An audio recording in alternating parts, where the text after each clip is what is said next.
नमस्कार सांग मैंने आपण मानु समस्त मो स्टोरी चैनल ले स्वागत। चलतु कहानी शुणा मितलो कथार गोटे केआचीर भाग 37 पूर्व भाग जदि शुणी ना जल्दी जल्दी शुणी नियंतु। कहानी शुणी सारी सब्सक्राइब करियो केबे भूलिबेनी सांग माने। प्लेलिस्ट को विजिट करंतु सबु कहानी रो पार्ट बाय पार्ट आपण माने पाई परिबे। लेखा को दुई जन पिला हैरान करुथिबा देखि रंजन लेखा सटिके मजा करिया पई इशारा रे कहिला संभाळेबे किस्किंदा सुंदरंगु। रंजन एमिति व्यवहार लेखा टिके रागिगला। से मने मने भाबुछि देख मु एमानकु केमि ठीक करुछि। लेखा कहिला कोठु आसीछ तमे माने? रेभेन्सा कॉलेज रु। तम बस रे परा लेखा आइछि। पिला दुई जन पुणी पचारिले तमे आर्ट्स ना साइंस पढुछ? एबे आउ रंजन रही पालानी। किए एमिति लेखा को हैरान करू ताकू पसंद नुह। से जाई से दुई जन को कहिला तमर आउ किछि काम नहीं कि? लेखा को कहिला ए लेखा तू जा तो मैडम डाकुचंती तू तार नाम भी जानिछु। रंजन सेमानक मुह न लगी जीवाकू लागिला। मैडम कहले रोसई सरिया पर्यंत समय रे पिला माने बुलाबुली सारी दियो। कुआडे बेसी दूर केही जीवनी जेमिति। पिला माने खुशी रे पहाड़ तलकू किए झरणा पाखकू दल दल होई बुली जीवाकू लागिले। सेई भितरे लेखा आउ स्नेहा पहाड़ तलपटकू चली गले। रंजन आखि लेखा को खोजुची। अरे संगे संगे कुआडे उभान होई गले के जानी। से व्यस्त विव्रत होई लेखा को खोजुची। सेती बेले लिपि आसी पचाला काहाकू खोजुछ रंजन? नाई काहाकू नुह। से झियटी किए जिए मंदिर रे तम पाखरे ठिया होइतिला तमे जहा आंगुली रे बैंडेड लगैल म? रंजन महा अडुआरे पड़िला। आबे कौन कहिब? सत कहिले से कॉलेज तार जिना हाराम करिदेब। मिछ कही से लेखार अपमान करने चाहेनी। से कहला तमे कौन पाई जानिबाकू चाहुच? सेटा मोर व्यक्तिगत कथा। ता छड़ा मु कौन मोर सबु संपर्कर परिचय तमको देबाकू बाध्य कि? प्राइवेसी बोली तो किछि अछि ना। रंजन कथारे लिपिर मन भितरटा जेमिति भांगी खंड विखंड होई गला। से निजको संभाली नहीं कहिला हाँ सेमिति किछि नहीं जे देखिली तो पचारली आउ से खूब सुंदर देखिबाकू। रंजन मने मने भाबुछि हाँ से देखिबाकू जेते सुंदर नुह ता मन आहुरी 100 गुण सुंदर। रंजन आउ लिपिस अधिक किछि लेखा कुआडे गला खोजिबाकू दौड़िला। लेखा आउ स्नेहा पहाड़ पाखे पाखे चालू थांती। कि सुंदर दृश्य। दुई पटे अल्प उच्चतार पहाड़ आउ विभिन्न प्रकारर गछ छाई आलुअरे दुई सांग खूब एंजॉय करुथिले। स्नेहा कहिला तम हीरो जेबे एते पाखरे तमे मो सह कौन पाई बुलुछ? से ता किस्किंदा सुंदरी सांगरे बुलु। तमे सतरे कहूच? से जदि एबे सेया करिबो ए पहाड़ रे भूकंप आसी जिवो। दुई सांग हो होई हसी उठिले। लेखा कहला ना से ता सांग मान सह आसीची से एंजॉय करू मु काहेकि ता सहित? तमे कौन पुणी रागिछ तांको उपरे? अरे नाई रे तमे दुई जन काहेकि एमिति भाबुछ? मु कौन खाली सबु बेले रागुची ता उपरे? एमिति बुलु बुलु दुई सांग बहुत दूर आसी सारिछंती। जंगल भी टिके गहळ लागुची। हठात आगकू विराट जंगली कुकुरटीए बाहरी पड़िला। दुई जनक हाथ छाड़ी होई गला। दुहे विपरीत दिगकू भयरे दौड़िबाकू लागिले। लेखार एमिति साधारण कुकुर को खूब भय। आउ आज ए विराट एई समय कुआडे थिला अदिनिया वर्षा बड़ बड़ बुंदा बरसी गला। लेखा आहुरी जोरे दौड़िला आगकू आगकू। हठात गोटिए बलिष्ठ हाथ ताकू पहाड़ कढ़कू टाणी नेला। उपरे पहाड़र पत्थर सबू बाहरकू टिके टिके बाहरी थिबारु वर्षा पानी सेठारे पड़ू नथिला। लेखा भयरे अनेला हेले संगे संगे तार भय खुशी रे परिणत होई गला। कारण तार हाथ रंजन टाणी नेइथिला ताकू वर्षारू बंचेइबाकू जाई। लेखा आश्चर्य होई कहिला तू एइठी? रंजन खूब जोरे रागी जाइछि ता उपरे। से किछि न कही चुप रहिला। लेखा जानिला से एमिति एते दूर आसीथिबा जोगु से रागी जाइछि। ये कौन हैला किछि कहूनु जे? मु कौन जानिथिली एमिति वर्षा हेबो? मु कौन एकुटिया आसीछि? मो सह स्नेहा भी थिला। गोटे विराट जंगली कुकुर बाहरिला आमे दुहे अलगा होई गलु। तथापि भी रंजन नीरव थिला। लेखा जानिला रंजन निश्चय ताकू खोजी खोजी एइठी पहुंचिछि। से मध्य अल्प भिजी जाइछि। ता मुंड ओदा होई जाइथिला। कहिला लेखा तो मुंड तो भिजी जाइछि पोछि दे नहले ठंडा धरिबो। केते रागुछु जे? सॉरी बाबा। एथर रंजन कहिला मो कथा किछि शुणिबुनी तो? ମୁଁ କାହିଁକି ତୋ ସହ କଥା ହେବି ଯେ? ଲେଖା ଆଉ କିଛି ନ କହି ନିଜ ଓଢ଼ଣୀ ବାହାର କଲା। ସମ୍ବଲପୁରୀ ଡ୍ରେସ୍ର ଓଢ଼ଣୀ ବିଲକୁଲ ଶାଲ୍ ପରି କାମ ଦିଏ। ଲେଖା ଗୋଟେ ସାଇଡ୍ ଧରି ରଞ୍ଜନର ମୁଣ୍ଡ ପୋଛିବା ପାଇଁ ହାତ ବଢ଼େଇଲା। ରଞ୍ଜନ କହିଲା ଥାଉ ଥାଉ। ଲେଖା ତା କଥା କିଛି ନ ଶୁଣି ତା ମୁଣ୍ଡରୁ ପାଣି ପୋଛିଦେଲା। ହେଲେ ରଞ୍ଜନ ରାଗିଛି ଜାଣି ଲେଖା ତା ମୁହଁକୁ ଚାହୁଁ ନଥାଏ। ରଞ୍ଜନ କହିଲା ଥଣ୍ଡାରେ ଓଢ଼ଣୀ ଓଦା କଲୁ କ'ଣ କରିବୁ? ଏଥର ଲେଖା ଜାଣିଲା ତା ରାଗ ଶାନ୍ତ ହୋଇସାରିଲାଣି। ସେ ଏବେ ତା ମୁହଁକୁ ଅନେଇ ହସି ଦେଇ କହିଲା ଯିବ ତୁ କାହିଁକି ବ୍ୟସ୍ତ ହେଉଛୁ? ଗୋଟେ କୋଣକୁ ପରା ପୋଛିଛି, ପୁରା ଓଢ଼ଣୀ ତ ଶୁଖିଲା ଅଛି। ଏବେ ରଞ୍ଜନ କହିଲା 8th କ୍ଲାସ୍ ପିକନିକ୍ ମନେ ଅଛି ତୋର? ତମେ 5 ଜଣ କୁଆଡ଼େ ବୁଲି ପଳେଇଲ, ଆସିଲା ବେଳକୁ ଖାଇବା ଶେଷ। ସେଦିନ ତୁ ବି ଉପାସ ଥିଲୁ, ଆଉ ଆଜି ବି ଲାଗୁଛି ଖାଇବା ମିଳିବନି। ଏଥର ସେମିତି ହେବନି, ସମୟ ହୋଇନି ଖାଇବାର। ହଠାତ୍ ବିଜୁଳି ଚମକି ଏତେ ଭୟଙ୍କର ଘଡ଼ଘଡ଼ି ମାରିଲା ଯେ ଲେଖା ଭୟରେ ରଞ୍ଜନକୁ ଜାବୁଡ଼ି ଧରିଲା। ବିଜୁଳି 2 ସେକେଣ୍ଡରେ ଚାଲିଗଲା। ରଞ୍ଜନ ଲେଖାକୁ ନିଜଠୁ ହଟେଇ କହିଲା ଏଇ ଛାଡ଼ ମୋତେ, ଏତେ ଡର କ'ଣ? ଲେଖାକୁ ଏବେ ଖୁବ୍ ଲାଜ ଲାଗିଲା। ଛି, ରଞ୍ଜନ ତାକୁ କ'ଣ ଭାବିଥିବ କେଜାଣି? ସେ ଭାବିଲା ସେ ଭିଜିଯିବ ପଛେ ଚାଲିଯିବ ସେଇଠୁ। ସେ ପାଦ ବଢ଼େଇଲା ଆଗକୁ ଯିବାକୁ। ରଞ୍ଜନ ଲେଖାର ହାତ ଧରି ପଛକୁ ଟାଣି ନେଇ କହିଲା କୁଆଡ଼େ ଯାଉଛୁ ବର୍ଷାରେ? ଲେଖା କିଛି ନ କହି ଅନ୍ୟ ଆଡ଼େ ମୁହଁ ବୁଲେଇ ଠିଆ ହେଲା। ରଞ୍ଜନ ମନେ ମନେ ଭାବୁଛି କି ବୋକି ଝିଅଟିଏ କେଜାଣି, କେମିତି ବୁଝେଇବି ତତେ ସବୁ କଥା ଏବେ। ସେ କହିଲା ଏ ଲେଖା, କ'ଣ ହେଲା ବର୍ଷାରେ କୁଆଡ଼େ ଭିଜି ଭିଜି ଯାଇଥାନ୍ତୁ? ଲେଖା ତଥାପି ଆଗକୁ ଅନେଇ ଚୁପ୍ ରହିଲା। ପୁଣି ଥରେ ବିଜୁଳି ସହ ଘଡ଼ଘଡ଼ି ହୋଇ ବନ ପାହାଡ଼କୁ ଆଲୋକିତ କରିଦେଲା। ଲେଖା ଚମକି ପଡ଼ିଲା ସିନା, କିନ୍ତୁ ଦୃଢ଼ ଭାବରେ ସେଇଠି ଠିଆ ହୋଇଥିଲା। ରଞ୍ଜନ ସଙ୍ଗେ ସଙ୍ଗେ ଲେଖାର ହାତ ଧରି ନିଜ ପାଖକୁ ଆଣି କହିଲା ତୁ ଭିତରକୁ ଠିଆ ହୋଇଥା, ମୁଁ ଆଗରେ ଅଛି। ଲେଖା କିଛି ନ କହି ଭିତରକୁ ଠିଆ ହେଲା। ରଞ୍ଜନ ଅଳ୍ପ ଅଳ୍ପ ହସି ତା ମୁହଁକୁ ଦେଖୁଥିଲା। ହେଲେ ଲେଖା ସିଧା ତା ମୁହଁକୁ ନ ଚାହିଁ ଇଆଡ଼େ ସିଆଡ଼େ ଦେଖୁଥିଲା। ଲେଖାକୁ ଲାଜ ବି ଲାଗୁଥିଲା, ଆଉ ରଞ୍ଜନ ଉପରେ ରାଗ ବି ଆସୁଥିଲା। ବର୍ଷାର ଗତି ଧୀରେ ଧୀରେ କମିଗଲା। ଲେଖା ଏଥର କିଛି ନ କହି ଯିବାକୁ ବାହାରିଲା। ରଞ୍ଜନ ଆଉ ଲେଖାର ନୀରବତାକୁ ସହିପାରିଲା ନାହିଁ। ସେ ଲେଖାର ହାତ ଧରି ଅଟକେଇ ପଚାରିଲା କ'ଣ ହେଲା? ରାଗିଲୁ କ'ଣ ପାଇଁ? ତୁ ଏମିତି ମୁହଁ ଶୁଖେଇବୁ ଯଦି ମୁଁ ଏଇ ପାହାଡ଼ରୁ ତଳକୁ। ଲେଖା ରଞ୍ଜନର ମୁହଁରେ ହାତ ଦେଇ କହିଲା ଏଇ କ'ଣ ଏମିତି ବାଜେ କଥାଗୁଡ଼ା କହିବାକୁ ଯାଉଥିଲୁ? ଆଉ ଯଦି ଏମିତି କଥା କହିବୁ କେବେ ଦେଖିବୁ। ରଞ୍ଜନ ହସି ଦେଇ କହିଲା କ'ଣ କରିବୁ? ଲେଖା ରାଗିଯାଇ କହିଲା ଚାଲ, ବର୍ଷା ଛାଡ଼ିଗଲାଣି। ଦୁହେଁ ସେ ପାହାଡ଼ ରାସ୍ତାରେ ଚାଲୁଥିଲେ। ଲେଖା ଭାବୁଥିଲା ଏହା ସହ ପାଦ ମିଶେଇ ବର୍ଷ ବର୍ଷ ଧରି ସ୍କୁଲ ଯାଇଛି, କିନ୍ତୁ ଆଜି କାହିଁକି ଏତେ ଅଲଗା ଏ ଯାତ୍ରା? ଲେଖାକୁ ଅନୁଭବ ହେଉଥିଲା ଯେମିତି ସ୍ୱପ୍ନ ରାଜ୍ୟରେ ସେ ରଞ୍ଜନ ସହ ବୁଲୁଛି। ସେ ପ୍ରାକୃତିକ ସୌନ୍ଦର୍ଯ୍ୟ ଭିତରେ 2 ଜଣ ହାତରେ ହାତ ଛନ୍ଦି ବାଟ ଚାଲୁଥିଲେ। ଆହା, କି ସୁଖଦ ଅନୁଭୂତି! ମନ ଭିତରେ ଏକ ଆଶା ବି ଜାଗି ଉଠିଲା, ରଞ୍ଜନ ତାଙ୍କୁ ନିଶ୍ଚୟ କହିବ ଆଜି। ହେଲେ ସେଇ ସ୍ୱପ୍ନର ଇଲାକାରେ ବିଚରଣ କରୁ କରୁ ସେ ଦୁହେଁ ପିକନିକ୍ ସ୍ପଟ୍ ପାଖରେ ପହଞ୍ଚିଗଲେ। ଲେଖା ରଞ୍ଜନଠୁ ଶୁଣିବାକୁ ଆଶା କରୁଥିବା କଥାଟି ଶୁଣିପାରିଲା ନାହିଁ। ପିଲାମାନଙ୍କର ଲଞ୍ଚ ଖାଇବା ଆରମ୍ଭ ହେଲା। ଲିପି ପୁଣି ଥରେ ଲକ୍ଷ୍ୟ କଲା ରଞ୍ଜନ ସହ ଲେଖାକୁ ଆସୁଥିବାର। ସେ ଅନୁମାନ କରିପାରୁଥିଲା ନିଶ୍ଚୟ ସେ 2 ଜଣ ସାଙ୍ଗରେ ଥିଲେ। ତା ମନ ଭିତରେ ଅଙ୍କୁରି ଉଠୁଥିବା ପ୍ରେମ ବୃକ୍ଷଟି ଯେମିତି ସେଇଠି ଜଳି ପୋଡ଼ି ପାଉଁଶ ହୋଇଗଲା। ଆଖି ତାର ଲୁହରେ ଛଳ ଛଳ ହେଲା। ସେ ନିଜକୁ ନିଜେ ପ୍ରତିଜ୍ଞା କଲା ସେ ନିଶ୍ଚୟ ଦିନେ ରଞ୍ଜନର ହୃଦୟକୁ ଜୟ କରିବ। ଲଞ୍ଚ ସରିଲା ସମସ୍ତଙ୍କର।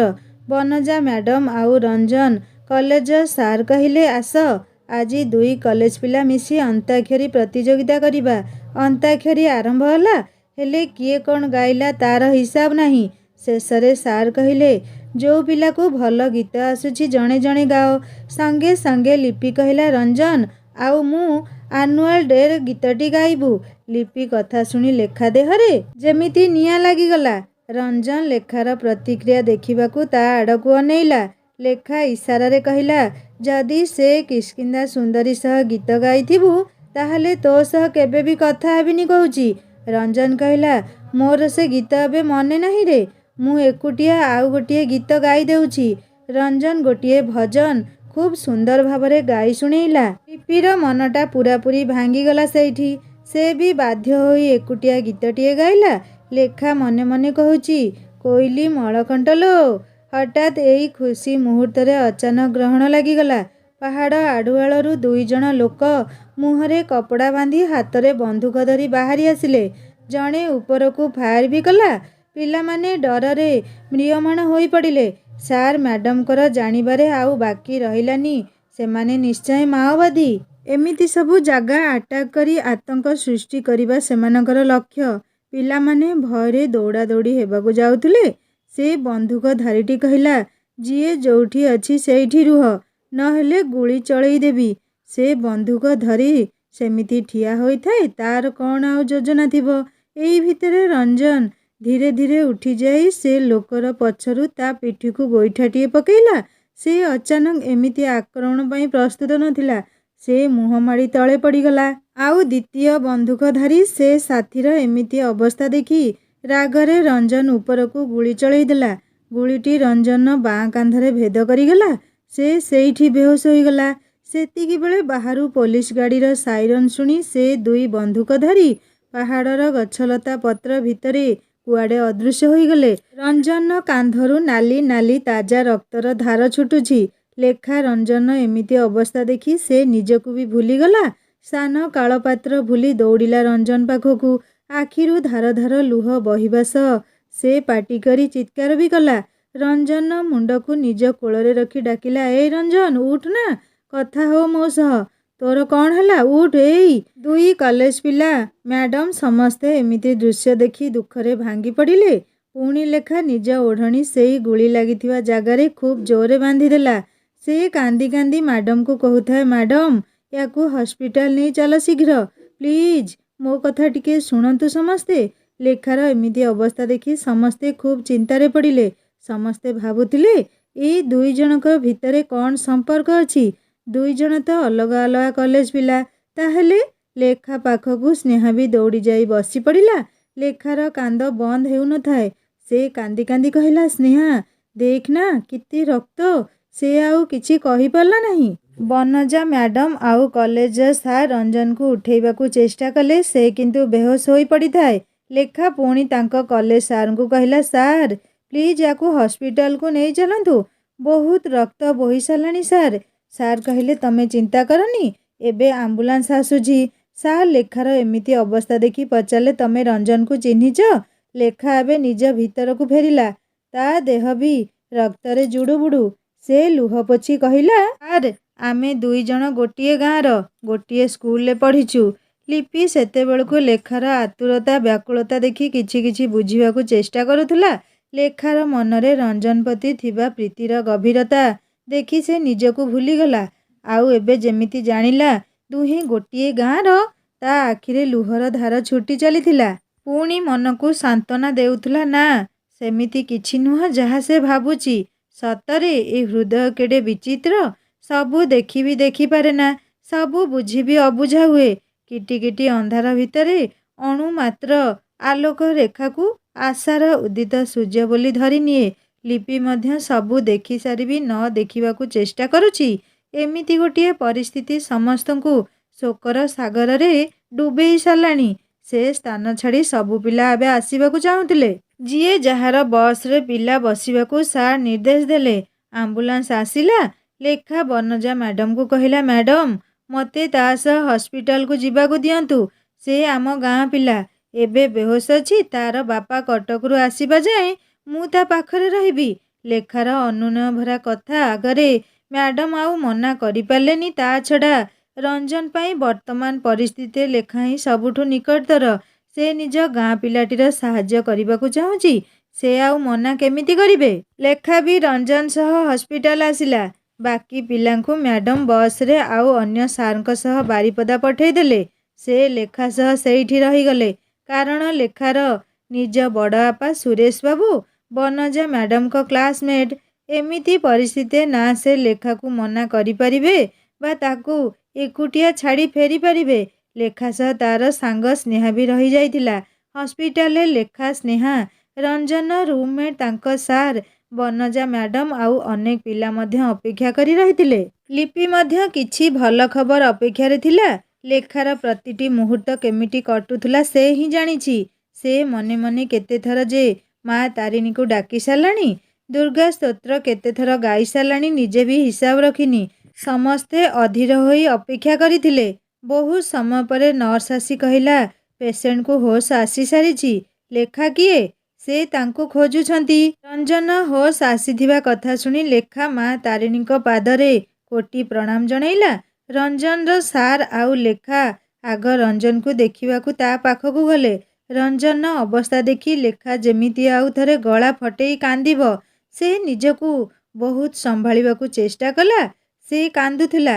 ରଞ୍ଜନ ଲେଖାର ଅସ୍ତବ୍ୟସ୍ତ ଚେହେରା, ରକ୍ତ ଜୁଡୁବୁଡୁ କପଡ଼ା ଦେଖି ସନ୍ଧ୍ୟାରେ ପିକନିକ୍ ଜାଗାରେ ଘଟିଥିବା ଘଟଣା ପୁଣି ଥରେ ଆଖି ଆଗରେ ନାଚିଗଲା। ସାର୍ ରଞ୍ଜନକୁ ପଚାରିଲେ, କେମିତି ଅଛ ବାପା? କିଛି ଚିନ୍ତା କରିବନି, ତମ ବାପାଙ୍କୁ ଫୋନରେ କହିଦେଇଛୁ, ସେ ଏଠାକୁ ଆସୁଛନ୍ତି। ରଞ୍ଜନ କହିଲା, ସାର୍ ମୋର ସେମିତି କିଛି ହେଇନି। ସେତିକିବେଳେ ଡକ୍ଟର ଆସି କହିଲେ, ସେମିତି ବିଶେଷ କିଛି ହେଇନି, ଗୁଳିଟି କାନ୍ଧ ଛୁଇଁ ବାହାରି ଯାଇଛି, ଭିତରେ ଦେହରେ ପଶିନାହିଁ। Ranjan is a brave boy. ଏତିକି କହି ସେ ବାହାରିଗଲେ। ଲେଖା ଏବେ ରଞ୍ଜନକୁ ରାଗ, ଅଭିମାନ, ପ୍ରେମ ମିଶା ନଜରରେ ଅନେଇଲା। ସେତିକିବେଳେ ସ୍ନେହା, ବନଜା ମ୍ୟାଡମ ଆଉ ଲିପି ରଞ୍ଜନକୁ ଦେଖିବାକୁ ଭିତରେ ପଶିଲେ। ମ୍ୟାଡମ ପଚାରିଲେ, how are you Ranjan? Fine ma'am. Madam ଏବେ ଲେଖାକୁ ଅନେଇ କହିଲେ, ଶ୍ରୀଲେଖା ତୁମ ସ୍କୁଲ ସାଙ୍ଗ, ବିଚାରୀର ଅବସ୍ଥା ଖରାପ ତମର ଏମିତି ଅବସ୍ଥା ଦେଖି। ସେ ତମର ଭଲ ସାଙ୍ଗଟିଏ। ରଞ୍ଜନ କିଛି ନ କହି ଟିକିଏ ଲେଖା ଆଡ଼କୁ ଅନେଇ ଦେଲା। ରାତି ଅନେକ ହେଲାଣି। ରଞ୍ଜନର ହୋସ୍ ଆସିବା ଦେଖି ତାଙ୍କ ସାର୍ ମ୍ୟାଡମ ବହୁତ ଖୁସି ହୋଇଗଲେ। ସେମାନଙ୍କ ମନରୁ ଚିନ୍ତା ଗଲା। ସାର୍ ପଚାରିଲେ, ରଞ୍ଜନ ତମକୁ ଡର ଲାଗିଲାନି ସେ ଆତଙ୍କବାଦୀକୁ ଆଟାକ୍ କରୁଥିଲ? ସାର୍ ମତେ ଡର ନଥିଲା କିଛି। ସେ ଲୋକକୁ କାବୁ କରିବା ମୋର ଲକ୍ଷ୍ୟ ଥିଲା, କିନ୍ତୁ ତା ସାଙ୍ଗଟି ମୋ ଉପରେ ଗୁଳି ଚଳେଇ ଦେଲା। ମୁଁ ପ୍ରସ୍ତୁତ ନଥିଲି। ସଙ୍ଗେ ସଙ୍ଗେ ଲେଖା ସେ ସାର୍ଙ୍କୁ କହିଲା, ସେ ଖୁବ୍ ବୁଦ୍ଧିମାନ, ବଳବାନ ବି। ଆପଣ ଜାଣିନାହାନ୍ତି ସାର୍, ସେମାନଙ୍କ ଭିତରେ ଥିବା ଅମାପ ଭଲ ପାଇବାକୁ ନ ଜାଣିଲେ ବି ଲେଖା ଯେ କଟାକ୍ଷ କରୁଛି ବୁଝିପାରିଲେ? ରଞ୍ଜନର ବାପା ଆସିବା ଯାଏଁ କିଏ ତ ରଞ୍ଜନ ପାଖରେ ହସ୍ପିଟାଲରେ ରହିବାକୁ ପଡ଼ିବ। ଲେଖା କହିଲା, ମ୍ୟାଡମ ମୁଁ ଆଉ ସ୍ନେହା ବଡ଼ବାପା ଆସିବା ଯାଏଁ ଏଇଠି ଥିବୁ। ମ୍ୟାଡମ ପଚାରିଲେ, ବଡ଼ବାପା? ରଞ୍ଜନର ବାପା ମୋର ବଡ଼ବାପା ହେବେ ଗାଁ ସମ୍ପର୍କରେ, କହିଲା ଲେଖା। ମ୍ୟାଡମ କିଛି ଚିନ୍ତା କରି କହିଲେ, ହଉ ଠିକ୍ ଅଛି, ତମେ ତାର ଘର ପାଖ ପିଲା, ତମେ ଆଉ ସ୍ନେହା ରୁହ। ତାଙ୍କ ବାପା ଆସିଲେ ମୁଁ ଆସିକି ନେଇଯିବି ତମ ଦୁଇଜଣଙ୍କୁ। ଏବେ ଆମେ ଗେଷ୍ଟ ହାଉସ୍ ଯାଉଛେ। ଲିପି ସବୁ ଦେଖିବା ପରେ ତାକୁ ସବୁ କିଛି ବିଷ ପରି ଲାଗୁଥିଲା। ସେ ହୃଦୟରୁ ଚାହୁଁନଥିଲା ଲେଖା ସେଇଠି ରଞ୍ଜନ ପାଖରେ ରହୁ ବୋଲି। ହେଲେ ସେ ବା କ'ଣ କରିପାରିବ? ଲେଖା ଆଉ ସ୍ନେହାକୁ ଛାଡ଼ି ସମସ୍ତେ ଗେଷ୍ଟ ହାଉସ୍ ଫେରିଗଲେ। ଲେଖା ଖାଲି ସୁଯୋଗ ଖୋଜୁଥିଲା ରଞ୍ଜନକୁ ଗାଳି ଦେବା ପାଇଁ। ଲେଖା ବସି ପଡ଼ିଲା ରଞ୍ଜନ ବେଡ୍ ପାଖରେ। ସେ କିଛି କହିବା ଆଗରୁ ରଞ୍ଜନ କହିଲା, ଏ ଲେଖା ମତେ ଗାଳି ଦେବୁନି ପ୍ଲିଜ୍। ମୋର କିଛି ହେଲା କି? ଲେଖାର ରାଗ ନରମିଗଲା। ଆଖି ତାର ଛଳ ଛଳ ହେଲା।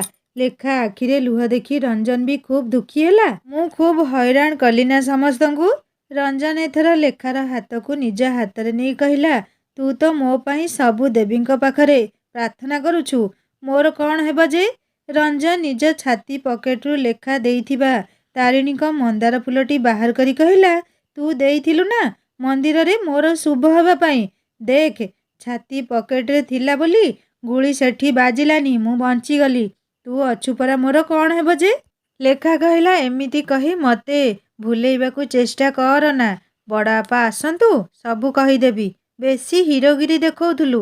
ରଞ୍ଜନ ହସି ଦେଇ କହିଲା, ଏଇ ଜାଗାରେ ଏମିତି ଅବସ୍ଥାରେ ବି ଗାଳି ଦେଉଛୁ ମତେ? ବାଡ଼େଇନି ତତେ ଯାହା, ହଉ ସେତକ ବି କରିଦେ। ରଞ୍ଜନ ନିଜ କାନ୍ଧ ଉପରେ ହାତ ଦେଇ କହିଲା, ଏଇଠି କିନ୍ତୁ ଆଜି ବାଡ଼େଇବୁନି, ବହୁତ ବଥା ଅଛି। ରଞ୍ଜନ କଥା ଶୁଣି ଲେଖାର ରାଗ ଶାନ୍ତ ହୋଇଗଲା। ରଞ୍ଜନକୁ କଷ୍ଟ ହେଉଛି ଜାଣି ଲେଖା ବି ଖୁବ୍ କଷ୍ଟ ଅନୁଭବ କରୁଛି। ସେ ରଞ୍ଜନ କାନ୍ଧକୁ ଆଉଁସେଇ ଦେଇ କହିଲା, ବହୁତ କଷ୍ଟ ହେଉଛି ନା? ରଞ୍ଜନ ଲେଖାର ବ୍ୟଗ୍ରତାକୁ ଅନୁଭବ କରିପାରିଲା। ମୁଣ୍ଡ ହଲେଇ କହିଲା, ନାଇଁ ଏମିତି ଅଳ୍ପ ଅଳ୍ପ। ତୁ କାହିଁକି ଏତେ ବ୍ୟସ୍ତ ହେଉଛୁ ଯେ? ଲେଖା ଦୁଃଖୀ ହୋଇ କହିଲା, ତୁ ଏମିତି ନ ବୁଝି ନ ବିଚାରି କାମ କରିବୁ ତ କହ, କ'ଣ କହିବି ତତେ? ତୋ ଉପରେ ବହୁତ ରାଗ ଆସୁଛି ମୋର, ଆଉ ଯଦି ଅଧିକ। ଲେଖା ମୁହଁରୁ କଥା ସରିନି, ସିଷ୍ଟର ଆସିଲା ଇଞ୍ଜେକ୍ସନ ଦେବା ପାଇଁ। ଲେଖା ଉଠି ଠିଆ ହେଲା। ସିଷ୍ଟର ଯେବେ ରଞ୍ଜନ ହାତରେ ଇଞ୍ଜେକ୍ସନ ଲଗାଉଥିଲା, ଲେଖା ମୁହଁରେ ଯନ୍ତ୍ରଣାର ଛବି ଉକୁଟି ଉଠୁଥିଲା। ସତେ ଯେମିତି ଛୁଞ୍ଚି ତା ବାହୁରେ ଫୋଡ଼ା ଯାଉଥିଲା। ସିଷ୍ଟର ଲେଖାର ଏମିତି ଅବସ୍ଥା ଦେଖି ସେ ବି ସନ୍ଦେହରେ ପଡ଼ିଲା। ଏ ଦୁଇଜଣଙ୍କ ମଧ୍ୟରେ ସମ୍ପର୍କ କ'ଣ? ଏଇ ତ କଲେଜ ପିଲା, ପିକନିକ୍ ସ୍ପଟରେ ଏମିତି ଦୁର୍ଘଟଣା ହେଲା। କ୍ଲାସମେଟ୍ ହେଲେ କ'ଣ ଏମିତି? ନର୍ସଟି ଆଉ କୌତୂହଳ ସମ୍ଭାଳି ପାରିଲାନି। ସେ ପଚାରିଲା, ତମେ ତାଙ୍କର କ'ଣ ହେବ? ଲେଖା ଚୁପ୍ ରହିଲା। ସେ ଅପେକ୍ଷା କରୁଥିଲା ରଞ୍ଜନ କ'ଣ କହିବ ଶୁଣିବା ପାଇଁ। ରଞ୍ଜନ ହସି ଦେଇ ସିଷ୍ଟରଙ୍କୁ କହିଲା, ଇଏ ଚଣ୍ଡୀ କାହାର କିଛି ନୁହଁ, ଆଉ ମୋର ସେ କିଛି ବି ନୁହଁ। ନର୍ସ ବି ହସି ଦେଇ ଚାଲିଯିବା ପୂର୍ବରୁ ବୁଝିପାରିଲା ଏଇ କିଛି ନୁହଁ ଭିତରେ ସବୁ କିଛି ବୋଲି। ସ୍ନେହା ବି ରଞ୍ଜନ କଥାରେ ହସି ଦେଇ କହିଲା, ମୋତେ ବହୁତ ନିଦ ଲାଗିଲାଣି। ସେଇ ବେଞ୍ଚରେ ଘୁମାଉଛି ଟିକେ। ତମେ ଦୁହେଁ କିଏ କାହାର କ'ଣ ହିସାବ ନିକାଶ କରୁଥାଅ। ରଞ୍ଜନ ଆହୁରି ଲେଖାକୁ ଚିଡ଼ିବା ପାଇଁ କହିଲା, ଏ ସ୍ନେହା ପ୍ରିୟ ସାଙ୍ଗ, ତମେ ଯାଅନି ଏଠୁ। ମୋତେ ଏକୁଟିଆ ପାଇଲେ ଏ ଚଣ୍ଡୀ ମାରି ପକେଇବ ମୋତେ। ସ୍ନେହା କହିଲା, ତମେ ମୋ ସାଙ୍ଗକୁ ସେମିତି କାହିଁକି କହୁଛ? ସେ ଜମା ବି ନୁହଁ ସେମିତି। ସେ ଟିକେ ଖାଲି ରାଗି। ହଉ, ମୁଁ ଆର ରୁମ୍ରେ ଅଛି। ସ୍ନେହା ଗଲା ପରେ ଲେଖା ଖୁବ୍ ରାଗିଯାଇ ରଞ୍ଜନକୁ ଅନେଇଲା। ରଞ୍ଜନ ଏଥର ଉଠି ବସିବାକୁ ଚେଷ୍ଟା କରୁଥିଲା। ଲେଖା ତାକୁ ହାତ ଧରି ଉଠି ବସେଇବାକୁ ସାହାଯ୍ୟ କଲା। ରଞ୍ଜନ ଏବେ ଖୁବ୍ ସ୍ନେହରେ ଲେଖାର ଗାଲରେ ଥାପଟିଏ ଦେଇ କହିଲା, ଏ ଲେଖା, ଆଉ କେତେ ରାଗିବୁ ମୋ ଉପରେ? କେମିତି ଚୁଟି ସବୁ ଆଲୁରୁ ବାଲୁରୁ କରି ରଖିଛୁ? ମୁହଁ ସାରା ଝାମ୍ପୁଡ଼ି ବୁଢ଼ୀ ପରି ଦେଖାଯାଉଛି। ଲେଖା ଜାଣିଛି ରଞ୍ଜନ ଯେତେ କହିଲେ ବି କିଛି ହେଇନି, କିନ୍ତୁ ଗୁଳି ଲାଗିଛି। କେତେ କଷ୍ଟ ହେଉଥିବ ତାକୁ। ରଞ୍ଜନ ବାପାଙ୍କୁ ପୁଅର ଦୁର୍ଘଟଣା ବିଷୟରେ ଖବର ମିଳିବା କ୍ଷଣି ସେ କେଉଁଝର ଅଭିମୁଖେ ଯାତ୍ରା ଆରମ୍ଭ କରିଦେଲେ। ମନରେ ନାନା ଦୁଶ୍ଚିନ୍ତା। କ'ଣ ହେଲା, ପାଖରେ କିଏ ଅଛି କି ନାହିଁ, ଏମିତି ଅନେକ କିଛି।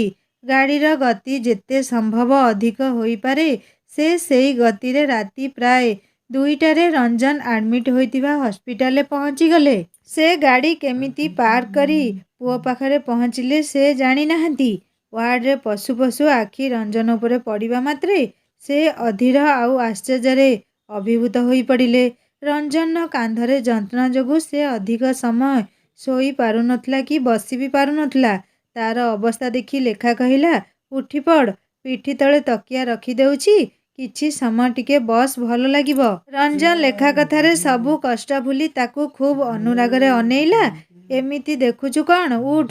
ସେ ରଞ୍ଜନକୁ ଖୁବ୍ ସାବଧାନରେ ଉଠେଇ ତା ପିଠି ତଳେ ତକିଆ ଦେଇ ବସେଇଲା। ରଞ୍ଜନ ବାପା ଲେଖାକୁ ହସ୍ପିଟାଲରେ ପୁଅ ପାଖରେ ଆଉ ତାକୁ ଏମିତି ଉଠେଇ ବସଉଥିବାର ଦେଖି ଖୁବ୍ ଆଶ୍ଚର୍ଯ୍ୟଚକିତ ହେଲେ। ଏଠାରେ ଲେଖା କେମିତି? ସେ ଭିତରକୁ ପଶିଯାଇ ରଞ୍ଜନ ମୁହଁ ଦେହ ହାତ ଆଉଁସି ଦେବା ପରେ ତାଙ୍କ ପିଣ୍ଡରେ ପ୍ରାଣ ପଶିଲା ଯେମିତି। ସେ ଲେଖାକୁ ଦେଖିଲେ। କପଡ଼ା ଦେହ ଏବେ ବି ରକ୍ତରେ ଜୁଡ଼ୁବୁଡ଼ୁ ଅଛି। ସେ କିଛି ବୁଝିପାରୁନଥିଲେ। ରଞ୍ଜନ ବାପାଙ୍କୁ ଦେଖି ଲେଖା ଆଖିରେ ଲୁହ ଢଳ ଢଳ ହେଲା। ମା, ତୁ ଏଇଠି? ଏସବୁ କେମିତି ହେଲା? ଲେଖା ଏବେ ନିଜକୁ ସମ୍ଭାଳି ନେଇ କହିଲା, ବଡ଼ ବାପା, ଆମ କଲେଜ ପିଲା ବି ଏଠାକୁ ପିକନିକ୍ ଆସିଥିଲୁ, ସେଇ ସାନ ଘାଗରାକୁ। ସେଇଠି। ଏତକ କହି ସେ ରଞ୍ଜନକୁ ଅନେଇଲା। ହଁ ମା, ତାପରେ କ'ଣ ହେଲା? କହୁଛନ୍ତି ମାଓବାଦୀ ଥିଲା କି କ'ଣ, ପିକନିକ୍ ସ୍ପଟକୁ ଆସି ବନ୍ଧୁକ ଦେଖେଇ କିଛି କହିବା ପୂର୍ବରୁ ଇଏ ଯାଇ ପଛରୁ ତାକୁ ଆକ୍ରମଣ କଲା। ଆଉ ଜଣେ ସାଥୀ ସେଇଠି କୋଉଠି ଥିଲା। ସେ ରଞ୍ଜନ ଉପରକୁ। ଲେଖା କଥା ଶେଷ କରିପାରିଲାନି। କଣ୍ଠରେ ତାର ଯନ୍ତ୍ରଣାର ସ୍ୱର ସ୍ପଷ୍ଟ ବାରି ହେଇଯାଉଥିଲା। ରଞ୍ଜନ ବାପାଙ୍କୁ ଆଉ କିଛି ଜାଣିବାକୁ ବାକି ରହିଲାନି। ସେ ତା ପରବର୍ତ୍ତୀ ଦୃଶ୍ୟ ଅନୁମାନ କରିପାରିଲେ। ସେ ରଞ୍ଜନ ଆଡ଼େ ଅନେଇଲେ। କ'ଣ କହିବେ? ପୁଅ ତାଙ୍କର ବଡ଼ କାମ କରିଛି। ଏମିତି ସାହସିକତା ଦେଖେଇବା ଏଇ ବୟସରେ କ'ଣ ଏତେ ସହଜ? ହେଲେ ତାଙ୍କ ପୁଅ କରିଛି। ଗର୍ବରେ ତାଙ୍କ ଛାତି ଫୁଲି ଯାଉଥିଲା। ସେ ମନର ଭାବକୁ ଲୁଚେଇ କହିଲେ, ବାବୁ, ଏମିତି ଅପରିଣାମଦର୍ଶୀ କାମ କ'ଣ କରନ୍ତି? ସେମାନେ ବହୁତ ଭୟଙ୍କର। ବିନା ପ୍ରସ୍ତୁତିରେ କ'ଣ ଏତେ ବଡ଼ କାମ କରିବାକୁ ଆସିଥିଲେ? ତୁ ଏକୁଟିଆ ବିନା ଅସ୍ତ୍ରରେ ତାଙ୍କୁ କାବୁ କରିବାକୁ ଚାହୁଁଥିଲୁ କେମିତି? ଲେଖା କହିଲା, ମୁଁ ବି ସେଇଆ କହୁଥିଲି ତାକୁ। ମୋ କଥାକୁ ହସରେ ଉଡ଼େଇ ଦେଉଛି। ରଞ୍ଜନ ଭାବୁଛି, ହେ ଭଗବାନ, ଏ ଝିଅକୁ କ'ଣ କହିବି? ଏଇନେ ବାକି ସବୁ କଥା ବି ବାପାଙ୍କ ଆଗରେ ବାନ୍ତି କରି ନ ଦେଉ। ସେ କହିଲା, ନାଇଁ ବାପା, ସେମିତି ବିଶେଷ କିଛି ହେଇନି ମୋର। ଗୁଳି ଟିକେ କାନ୍ଧ ଛୁଇଁ ବାହାରି ଯାଇଛି। ଆହୁରି କିଛି ମିଛ କାହିଁକି କହୁଛୁ? କହିଲା ଲେଖା। ଆରେ ଏ ମହାନ ଆତ୍ମା, ଚୁପ୍ ରହ ଟିକେ ଏବେ। रंजन मने मने कहूची लेखा को। रंजन बापा लेखार कपड़ा रक्तरे भिजी जाइथिबा देखि रंजन देहरु केते रक्त बहिथिबो अनुमान करि परिले। तांको मन पुओ पई खूब छटपट होला। से भी भगवान को धन्यवाद जणैले पुअर सेमिति विशेष किछि होई नथिबारु। से लेखा को पचारले, तू माँ एकुटिया अछु एठी? नाई बड़ा आपा, मो सांग भी अछि। मैडम सास सबु गेस्ट हाउस रे अछंती, सकाळे सेमाने आसीबे। जनकु रंजन पाखरे रहिबार थिला तो। रंजन बापा पुणी थरे लेखा को चाहिए। लेखा आखिरे निज पुओ पई थिबा अनुराग को से स्पष्ट भावरे देखि पारुथिले। से मने मने कहूथिले, हाँ रे माँ, मु तो छड़ा आउ किए एते भलरे रंजन जत्न नेई पारि थांता। सांग माने रंजन बापा तो लेखा और रंजन विषय सबु कथा जानिथिले। आगकू कहानी बहुत इंटरेस्टिंग हेबो, सुनिबा पई अनुरोध रहिला। कहानी केमिति लागिला मते कमेंट करी जणैबे। आउ जदि भल लागि थाए सब्सक्राइब करी बेल आइकन निश्चय दबाई देबे। हिंदी स्टोरी चैनल को विजिट करंतु। नुआ नुआ कहानी अपलोड हो जाइछि। कहानी सुनी सारी सब्सक्राइब करिया केबे भूलियनी। रहुछि नमस्कार, जय जगन्नाथ।